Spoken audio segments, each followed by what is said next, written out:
when you have gone to bed at night and been stressed to the point of hearing voices, which I have,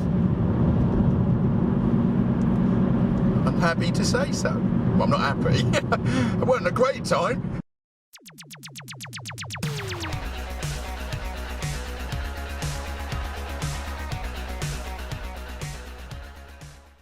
Today I'm on my way to see a furniture company.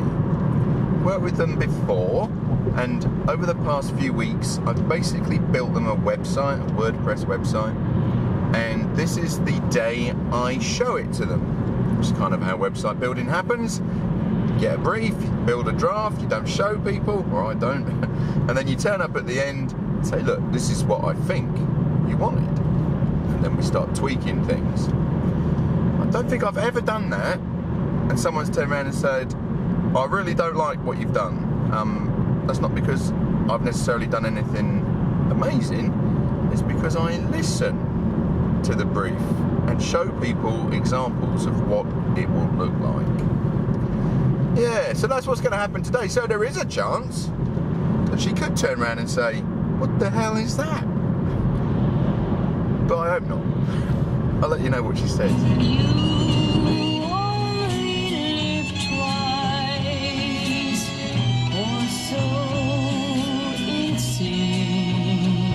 Okay, I've left the furniture company and I did what I said I would do, which is went in, showed her new site, and you know, as I said, you're not really sure what's going to happen there, whether they're going to throw you out or say they like it, and you know, fortunately, fingers crossed, said she liked it and really liked it, and to press on and finish the job.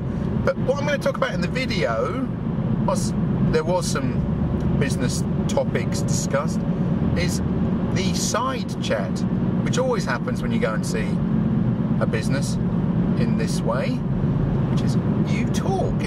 You're real people, aren't you? You don't just go in and do your job. You talk about, you know, how are you? Things like that. And one of the side chats was about, what was it? Consultancy, let's call it that. She said to me, how are you getting on with your book? I said, oh, all right, you know. She goes, did you send it off to, you know, publishers and things? I said, well, actually I did. So I sent off 8 copies. I sent 8 copies to commissioning editors. And then I sent 1 copy to Lord Heseltine, who is David Cameron's mentor or advisor. Not a lot of people know that. But he is. And I sent 1 copy to the Scottish entrepreneur, who is their advisor, and I sent 1 to Angela Eagles, who is deputy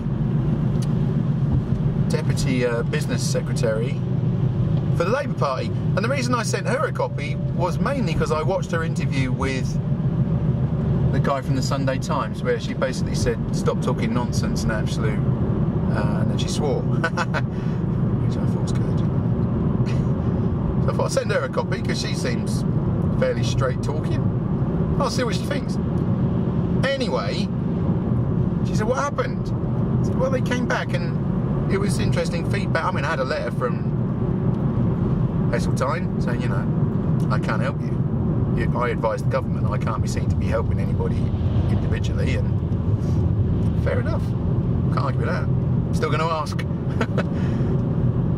I'll always ask if I think someone can help me,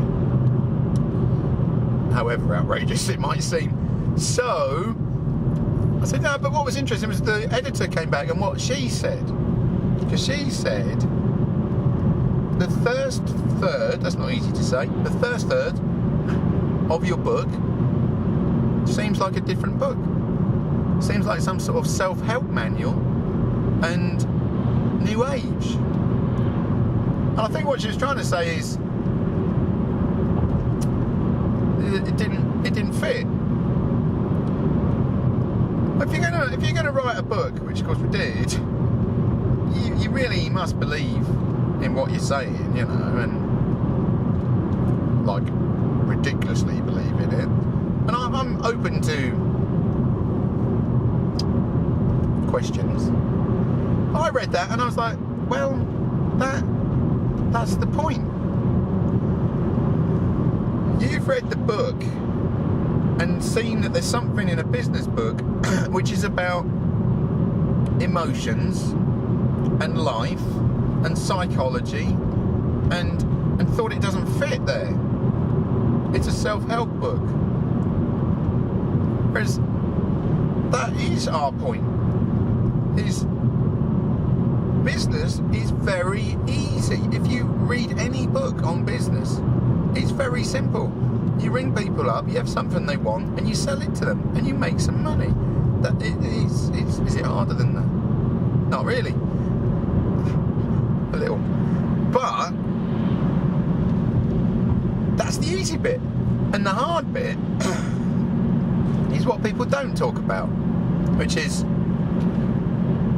in her words, when life is crapping on you, which of course it will do every day to some extent.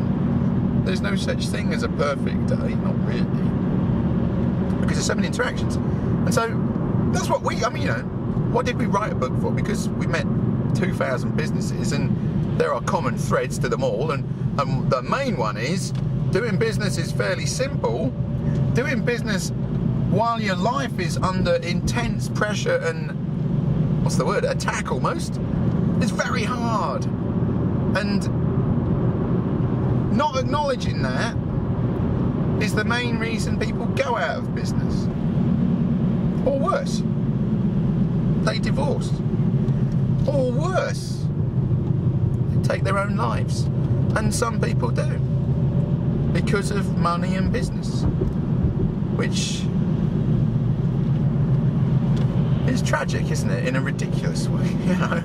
I can think of no worse reason to feel that way. So, my feedback from the publishing community is the first third of your book doesn't really fit in with a business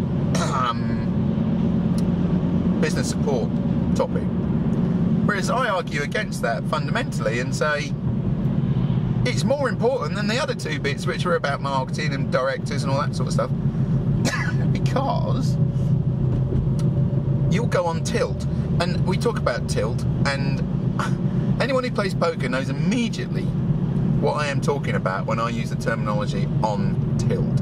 Okay, being on tilt when you play cards is when something has happened to affect your emotions, which means you're not thinking rationally, okay, because you can't, either stress or excitement or something. It doesn't have to be bad life pressures, it could be extremely positive ones. But the point is, they put you what they call in poker on tilt, which means you are not thinking the way you normally do.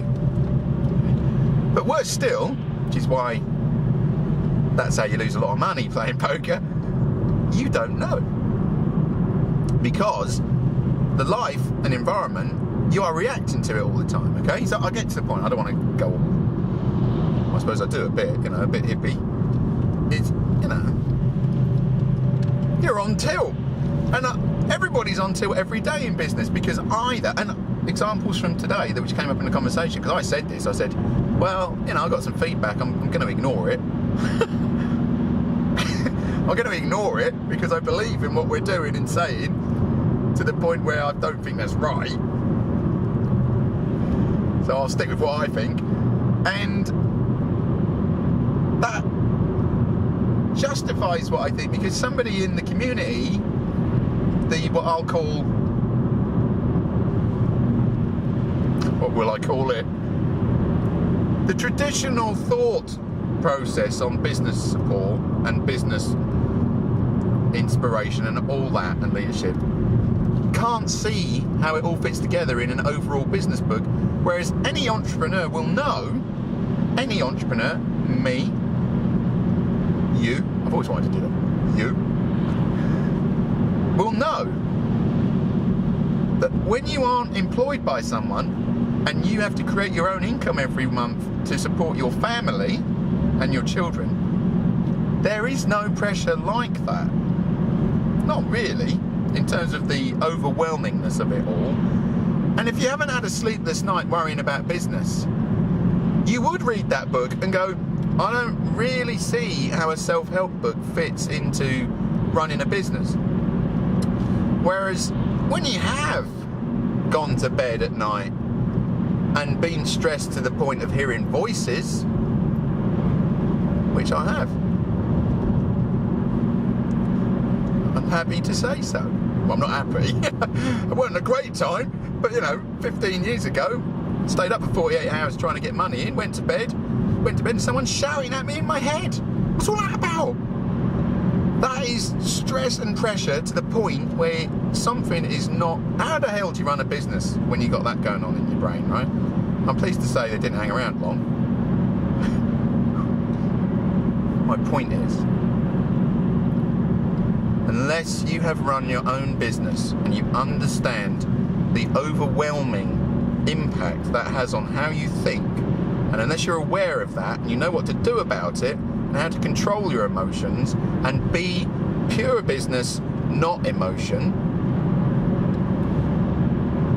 you risk going out of business.